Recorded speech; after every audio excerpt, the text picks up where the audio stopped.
So, hello, Andrew. What really wonderful to see you, and thanks for making time earlier just to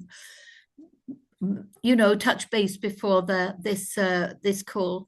And welcome to this Ashoka event, which they're doing weekly. It's called Welcome Change, and of course, as change makers, it's change is what we all love and want to hear about. So we're very privileged to have Andrew with us today, and he'll tell us more about his work with Peak in a moment.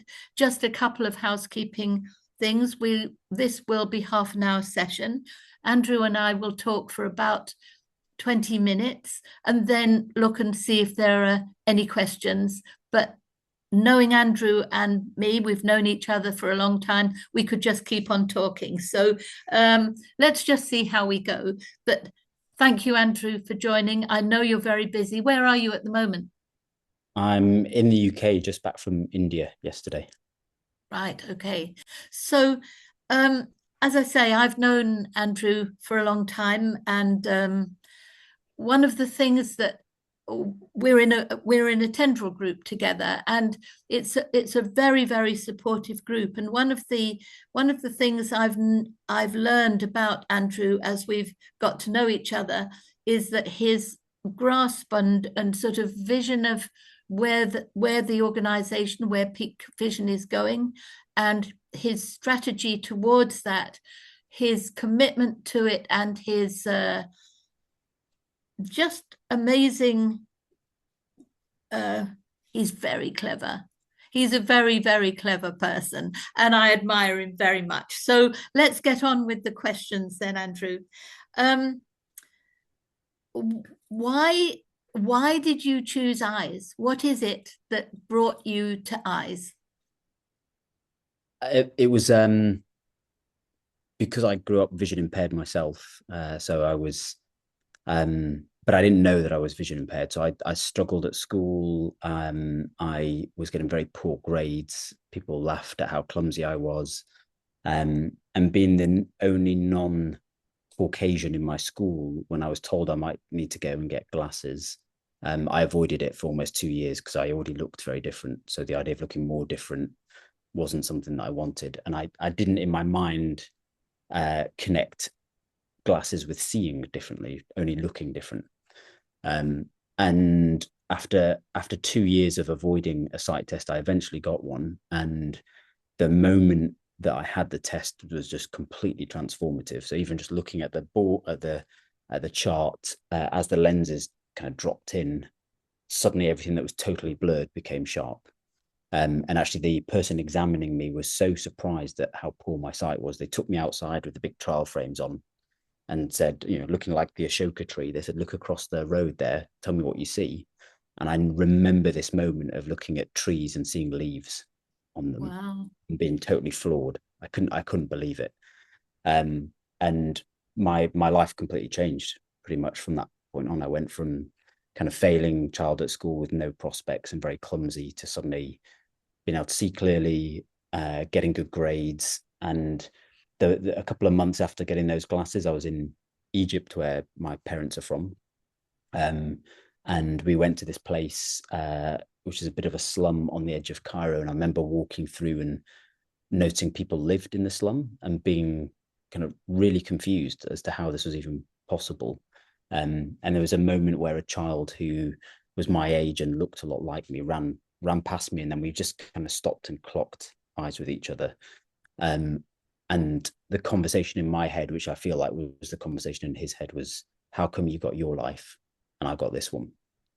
And it was like the question we both had to each other, and it kind of broke me, the idea that where you live dictates your opportunities. And it kind of set a fire in me at that point, this sense of injustice, which years later translated to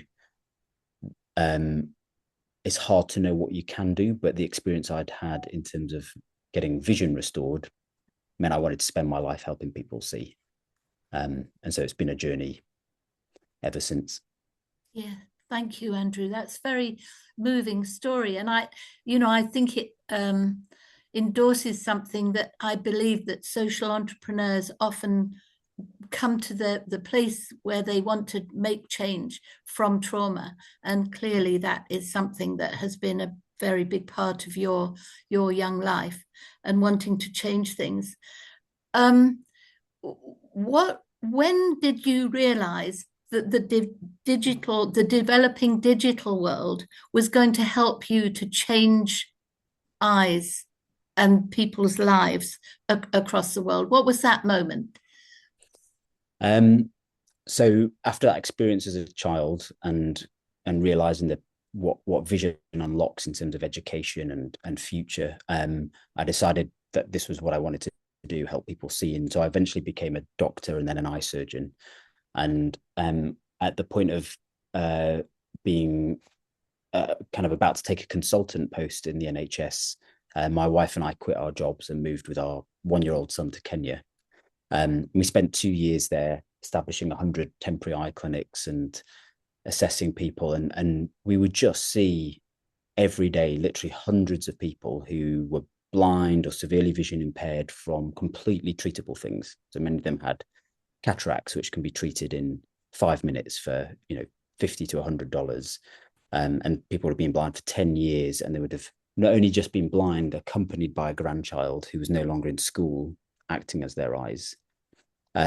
We would see people in their 40s and 50s no longer able to work because they couldn't access a $1 pair of reading glasses, so they could no longer do near work. And then, like me, we were seeing children who were being excluded from school because they couldn't see the board and weren't paying attention. And so, kind of seeing the sheer scale of it and seeing that what we were doing wasn't going to make a difference. We were treating the people who were in front of us, but it would never be enough because there were so few eye specialists. So kind of put it in context, the UK, we've got about 3,500 eye surgeons. Kenya at the time had 80 for a population of similar size. And most people who were blind or vision impaired didn't know they could be treated. They didn't even know it was possible. But the absolute majority of them, it's not even a question of preventing them, but they could have been cured. So been blind a decade, they can have their sight back in 10 minutes if connected to the right person, the right treatment. And so although I knew all of this theoretically before living there, it was very different living in the midst of it and seeing all of these people were disconnected from life-changing services. And the deeper we got into the problem, the more I realized that being able to find these people where they are, so in their homes or in their schools, and bringing them to the services was going to be critical, but there just wasn't enough trained personnel to do it. And I remember having this moment in this really rural clinic that had no road access, no electricity, no running water. And I went to use the pit latrine. And as I went to open the door, this old man came out and he was chatting away on his phone with like one of those little old Nokias. And in the middle of nowhere where there was perfect mobile connection. And it just struck me, there's no infrastructure, but there is mobile connectivity. And the idea of there being, and the data is about over 1.1 billion people living with vision loss that could be fixed today. And they're totally disconnected from the services, yet we're more connected than we've ever been with these tools. And so I just had this idea that surely I could use technology to close that gap. And that's when we just started prototyping, kind of almost taking everything I had in this mobile eye clinic, about £120,000 worth of eye equipment, and effectively reverse engineering it and from first principles, redesigning everything that could then work on a smartphone, from doing an accurate vision test, but in the hands of a 10-year-old who just needed to be smartphone literate, didn't need to know anything about eye care. And we effectively rebuilt everything to work on a phone. And just to give you an example of that, so you'll be familiar with these kind of vision tests. So when someone does a vision test like this, there's quite a lot they have to think about as the examiner. So one, it assumes literacy. So often we found people were testing literacy, not just vision. And as the examiner, you've got to be able to know how to move down the chart. What do you do if someone gets 2 out of 3? Do you progress or do you stop? When do you end the test? Kind of what's the stopping rule? Once you've finished, how do you score it? What does the score mean? And then what do you do with it? So there's quite a lot that goes on in the mind of the examiner, and we just rebuilt it completely from first principles to mean that the examiner didn't need to know anything. They just mimicked the patient. So we created something, and this is just to show you quickly what it looks like, something that looks like this shape. And here, as the examiner, I would ask you, which way are the legs pointing? So here they're pointing down. So if you point down for me, Andrea, we'll do the test. So I copy you by swiping down. Now which way? That's it. And so all I'm doing is copying you, and it keeps getting smaller. Now, if you shook your head now because you couldn't see, I shake the phone, it records you couldn't see. And what the test does is all I'm doing is copying you. So I don't actually need to know anything about eyes. I'm just literally mimicking you. And then it tells me the result, and it tells me what to do. And in the system we then started to build, it would say, here's where you need to go. And it would inform that person that you're coming. And if you had a carer, so if you're a school child, it would be your parent or guardian, they would automatically receive a text message saying, Andrea Coleman's been found in this clinic and has an eye problem, needs to come for these reasons.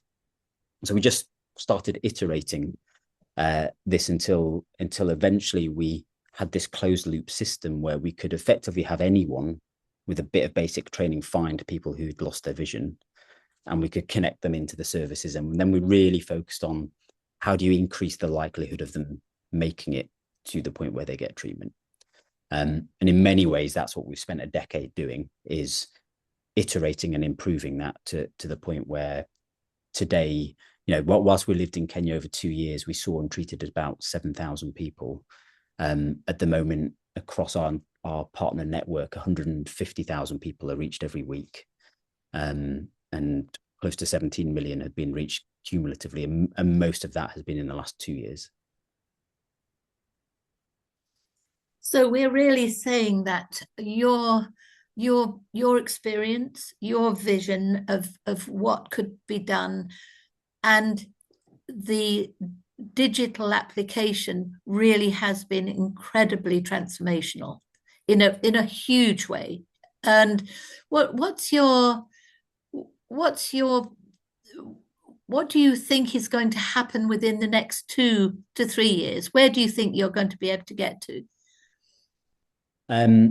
So our ambition is to always exponentially increase impact relative to the size of our team and our resources. So it's constantly looking at where can we embed more know-how and capability into our partners and into the product. And so I mentioned, we're reaching about 150,000 people a week. It took us 10 years to cumulatively reach 1 million people. And we're now doing that every 10 weeks or less. And the aim is within 3 years from now to be reaching 1 million people per week. At which point we see the curve tipping. Yeah.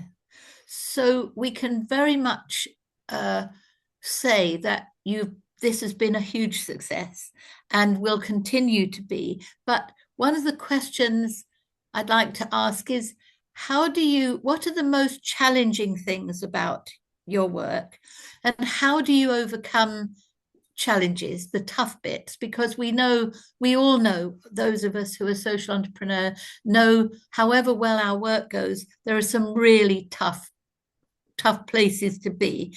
So I wonder what your major challenges are, and how do you deal with the tough times?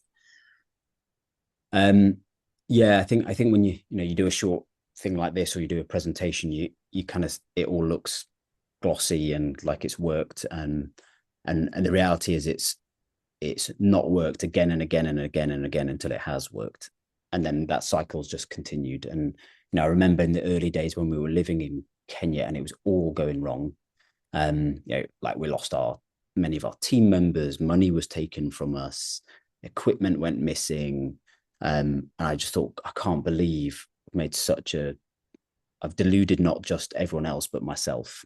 I remember, it's a fine line between delusional and visionary, and I'm still not sure which side of that line I'm on, but it was this feeling like, oh, I've actually tricked myself into believing this could work, because it was going so badly. I remember running with a friend, just kind of venting and explaining that, I think I'm done. I think I have to quit and go home. And we did our best.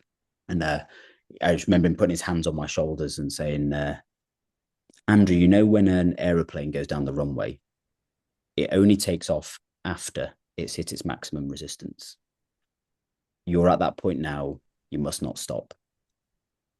And then he carried on running and just kind of left me stood there feeling dazed. And something shifted in me in that moment. And it was this, I think if anything, it was this realization of needing to not passively, but actively let go.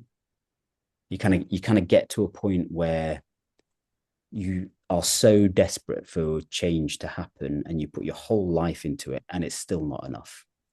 And I think there's always a risk, as I didn't even know what a social entrepreneur was until Ashoka turned up. It wasn't something I thought I was. But it's this realization, you get to a wall, you get to the edge of yourself, and you realize that things will happen with you, not because of you, as long as you're kind of aligned to the problem. And and we did break through and things did start to take off, but it's not like it was then plain sailing. It was then you hit another wall, and it's I think of problems as following the laws of physics, in that problems aren't created or destroyed, they just change form. So there's never not a problem, is the reality. And you think of it, if you're married or you've got children and you look at the relationships, do you ever have a problem-free relationship? And I think as social entrepreneurs, we have a relationship with the problem. And so there's never not a challenge. It's just, if you're doing well, the challenge is different. If you're not making progress, it's the same challenge you've always had. And so that leads to a kind of posture and mindset around problems that is an acceptance of always having problems, rather than thinking one day this will be okay. Or it's not like you get to a point you've made it. There is no such thing. It's a false idea to think you've made it and there's no longer problems. It's, if you break down one barrier, you get to see the next one. And so I think it's about building a team, building peers like we are with each other, who are with you when you're up against those barriers, and commiserate with you when you're struggling, and celebrate with you when you get through them, until the next one comes up, because they always do. I think that's that really sort of sums things up, really, for everyone working in the way that we do. But I think your wisdom about not expecting things to go well, and not thinking, oh right, well, everything's sorted out now, and I think just our relationship with problems and challenges is really important. So I think if any of us take anything away from this conversation, it should be that. So there is a question here. It's we've got another 10 minutes to go, but let me just read this. This is from Scott Herod. I'm a Harvard Medical and Public Health student, and I'll be applying to ophthalmology residency programs soon. I have a strong background in global ophthalmology. I'm increasingly interested in the intersection social entrepreneurship and improving eye health equity globally, and I'm very inspired by your work. What recommendations do you have for entering the global eye health social entrepreneurship social enterprise space? So Scott's asking for your advice. Well, Scott, you're very welcome. We need more people trying to solve this big and solvable problem. So I would say the first key thing is proximity to the problem. So it's easy to feel like you have an idea or a fix or a solution, but kind of be less wedded to the solution and more wedded to the problem. And for me, that meant getting proximal to it. So throughout my medical school training, every holiday I spent traveling to a country, working with eye clinics, working with ophthalmologists who did outreach, just trying to understand it in different contexts. So I had, by the the time I finished medical school, I'd been to Latin America, Asia, Africa, seeing it in different contexts and just trying to build not just a conceptual framework around the issues, but an experiential one. And it's also partly important to keep that flame going because, you know, it's easy to get distracted by the busyness of life and, you know, the various trappings of success, whatever that is. So yeah, my first thing would be go and spend time in the communities that you want to serve and really understand it from the perspective of the individuals you want to impact and the people who are trying to do it already. So understand what barriers are they facing. And then the other thing is get clear on what drives you. Sorry, Andrew. As I said, the other thing is get clear on what drives you.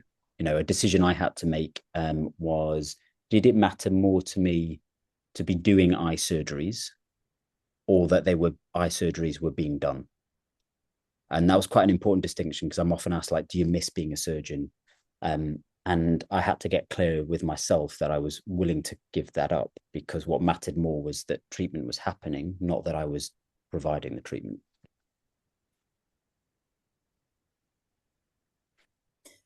We have another question, Andrew. How helpful was the London School of Tropical Medicine in helping you build your social enterprise? And do you have an ongoing academic collaboration that it's strategic to your social enterprise? Yeah, so I'm still at the London School. So I'm fortunate to be a professor of global eye health there, and Peak is a spin out from the London School. So being in an academic institute gave me two things primarily. One was brilliant mentors, so people who lived and breathed this and wanted to really understand the problem, and so spending time with them. And 20 years on, I'm still working with them. Some of the people who've really driven my understanding and supported me through this work.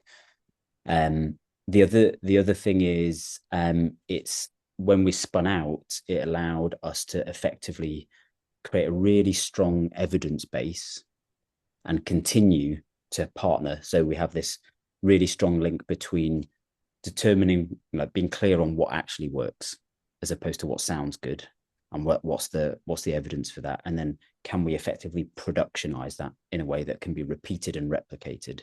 And now we generate so much data and we have so many people that are being reached, that creates research opportunities as well as capacity building opportunities. So the two organizations, the London School of Hygiene and Tropical Medicine, within it, the International Centre for Eye Health, and Peak Vision, work very closely. We have a multi-year strategic partnership, and yeah, what we've been able to do together is really exciting and continues to be. I was going to ask you a question about the importance of the social enterprise community and how it supports you, but there are some very interesting questions. Shafat Khan asks, can you talk about the livelihood side of your work and correcting for presbyopia in midlife? It sounds very technical. I don't know if you want to reply to that one in writing later. What are some of your unlikely alliances and partners out of the health eye care sector, which I think really puts us in at looking at who are the partners and people within your realm that have suddenly been important to you? So we've got lots of incredible partners within the eye care sector. So major eye hospitals, you may be familiar with organizations like Aravind Eye Hospital, and partners and eye hospitals like them. And then international NGOs like CBM, Sight Savers, Fred Hollows, lots of really well-respected international NGOs that work in the eye care space. More recently, we've started exploring relationships and having partnerships outside of that. So one big question that we and many people in this social enterprise community face is, how do you fund this work? How do you stay true to creating impact, particularly for the most vulnerable, whilst generating enough income to continue doing the work? And one thing we realized a couple of years ago was that many people couldn't access eye care because they couldn't afford it and no one was paying for them. So there was no NGO there, or there wasn't enough philanthropy. But when you look at what happens within a household after someone gets their sight back, the income goes up. And actually, if you track it over the period of a year, the income of that household has gone up by more than the treatment costs. So it was kind of reimagining the issue, not as an eye care problem, but a cash flow problem. And so people would often be saving for 18 to 24 months to be able to pay for treatment. And then something in life would happen and that money would get diverted. And so we partnered with an eye hospital called Dr. Runga's Eye Hospital in Uganda, and a microfinance institution called Opportunity Bank. And we created a program called See Now, Pay Later. So rather than waiting 1 or 2 years to save, you get seen one day, you get treated the next, and then you're able to repay it over the following 12 to 18 months. But the hospital gets paid immediately. So suddenly now the hospital is getting income treating the lowest income people. So they're not having to choose between doing well and doing good, which is why there's so few eye doctors in rural areas. Because you either work in the city and make a load of money, or you work in the rural areas and you do it charitably. And so we've been trying to create a mechanism that changes that, and we're finding it is starting to work. And it kind of means everyone wins. The person finding the patient gets paid for finding them. The hospital makes a profit treating them. The household's income goes up, and the bank carries the risk. But then the bank makes money because they're acquiring new customers. And so a lot of the work has been like always thinking about who's got an incentive here to solve this problem that is not that we hadn't thought of. So yeah, it's been and the way these, as many people in this space know, the way these relationships come about are a mix of curiosity and magic. The right people seem to turn up at the right time. I've certainly had lots of those. We've got one more minute, and that really does illustrate the democratizing of eye care that you've just beautifully explained. Just in the next minute, perhaps you could answer one of the questions that we've been sent about, do you have any dream partnerships? Are there any people who you'd love to partner with that you haven't yet? And this is, we really have one more minute. So honestly, I would say I have the dream partnerships in many ways, and I'd say they're both internal and external. And so my team are exceptional. I'm blessed to be surrounded by brilliant people who live and breathe this and bring all of their experience and brilliance. And it's such a diverse team from all around the world, from software engineers to product designers to program delivery managers to operations, everything you could think of that kind of joins together to make this work. My board as well are fantastic. And then I look at people like yourself, Andrea, and our little close-knit team, and Alexander, Ruth, and Mike. And we've been meeting together monthly for about 8 years. And this work can be lonely. But when you're with other people who care so much about an injustice that they'll put everything on the line for it, you feel less alone when you're in each other's company. So I feel kind of really blessed to have those alliances already. A perpetual answer that I'd hope one day not to have would be, I'd love an alliance with someone who just wants to give us loads of money to get on with the work. So if you know that person or organization, then send me an email. I'll happily receive their resources and put it to good use. Andrew, thank you so much. That's a really wonderful half hour. It went far too quickly. Thanks everyone who's watched, and those of you who'll listen later. It's a great pleasure and honor. Thank you so much.